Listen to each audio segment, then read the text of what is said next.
Hi, I'm Dave Sheets. I'm a small business owner in Lansing, Michigan. I've been fortunate to have built a small business and create a lifestyle that I'm going to show you is possible for everyone who's willing to be creative and find your own way in our world of small business. I was blessed to have met the gentleman who interviews me in the next series of videos. His name is Attorney Charles Ford, who became an icon in our great city of Lansing, Michigan. Thank you, Charles, for your help putting this story together. Let's take a look. Follow me. Dave, I just want to know, what inspired you to do things like this? Your house is your own personal touch. The Cadillac Club was your own personal idea, and those types of things. What inspired you? What inspired you? That's a tough one. It started when I was very young. I mean, we lived on the countryside, Perry, in a little hole-in-the-wall house and so on, and just a small house, and I was never happy with the way Mom and Dad lived, ever. And I would tell them, Mom and Dad, I will not live this way. It almost brings tears to my eyes. I will not live this way, They would laugh at me. Which is okay, I guess, because it drove me. I said, I will show them that, I'm not going to live like this and so on. And a few years ago, and just recently, I seen the movie Rudy was very interesting and so on. I always seen the last half, I never caught the beginning, but last week, 2 weeks ago, I happened to catch the beginning of it. And that story just shocked me, honestly, because this Rudy kid, he was driven. Here he was in high school, not very good in high school, similar to me, not good because I was too busy. I was chasing women and had cars, and I didn't have time for high school, I was just too busy. But what he went through to become a Notre Dame student, and then made the team and so on. But what drove him to do that, that's kind of similar to me. Got out of high school, was accepted at Ferris Institute, and I had no interest in going to college. I said, I don't want to go. I've learned everything that I need right here at Perry High School. I've learned to read, write, I can communicate. I've learned it all from these people.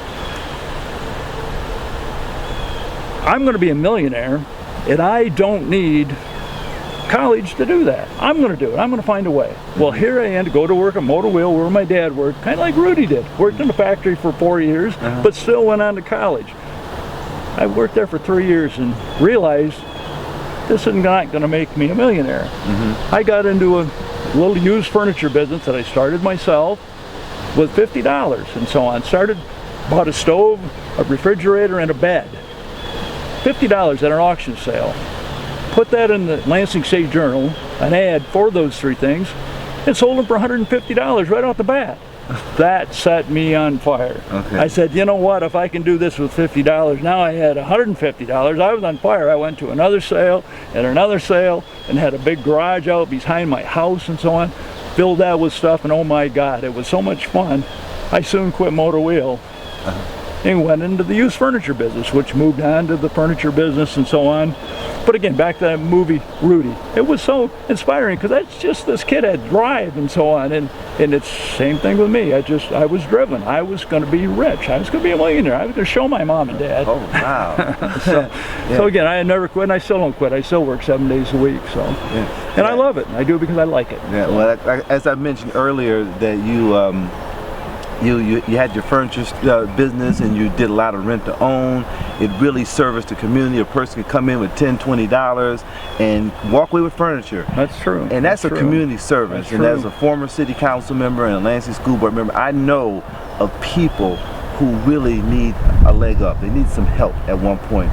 And you supplied that. We've always helped, exactly. And to this day, like we talked earlier here, to this day we help. I'm here to help. In fact, I don't even want to announce it this time, but the Perry High School, I'm doing something very important for them. I'll be putting it together right now because that's where it all come from. If it wasn't for Perry High School, teaching me the stuff, I never could have done it. That's where it all comes from, and I'm going to take care of them. So I know they appreciate it. One last thing. You own almost 100, or maybe over 150 homes here in the city of Lansing. Right. One of those homes is special to you because I was here when you purchased it, that you went to that home and you said, this is the home that I first remember living in. Isn't that? Well, the house that I was born in. I wasn't born in the house, but I was born at the hospital at 521 Torrance Court. My real estate lady called me and said, Dave, I've got a house on Torrance Court. I said, Torrance Court, that's where I was born. She gave me the address, and I hadn't been back in all these years, never went back and so on. But and we moved from there, keep in mind, when I was less than 2 years old, we moved out to countryside out in Holt and so on. And I pulled on Torrance Court, looked at the numbers, 521. I pulled in the driveway. I shit my pants. It was my house that I was born in. Yeah. Here I am sitting in the driveway of the home that I was born in. I remembered the driveway. I remember where my sandbox was. I called my real estate lady, Lisa, you're not going to believe this. This is the house that I was born in. We've got to own it. We got to own it. Whatever we got to do, overbid on this one. I've got to have this house. I was in tears sitting there. I said, I just can't believe this. Jumped out of my truck, walked up to the side of the house and seen where the stairway used to be that we went up to our apartment and so on. I said, yeah, but now it was all blocked off. And but I remembered that. Walked around behind the house, and guess what? You're not going to believe this. Okay, I got to hear. Got to hear. The house was unlocked. I got to go in. If the door was unlocked, I got to walk into this house that I was born in. And tears were coming down my eyes, you know, because I mean, you remember Mom and Dad were happy back then. They had a nice life, and I remember this. I was just a little tiny guy, but I remember these things and so on.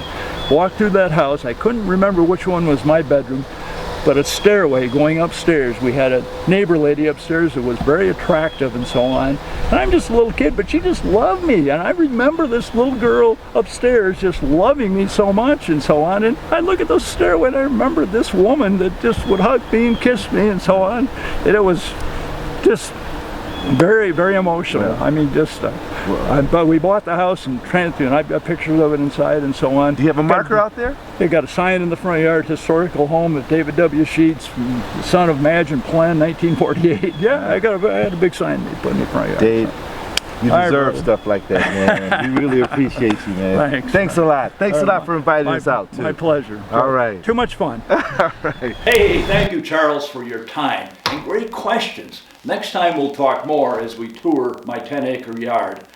As you view and hear our conversation, please keep in mind this story could easily be you. Find your niche, be creative, find a way to make it profit for you, and let's get to work and help you create your world.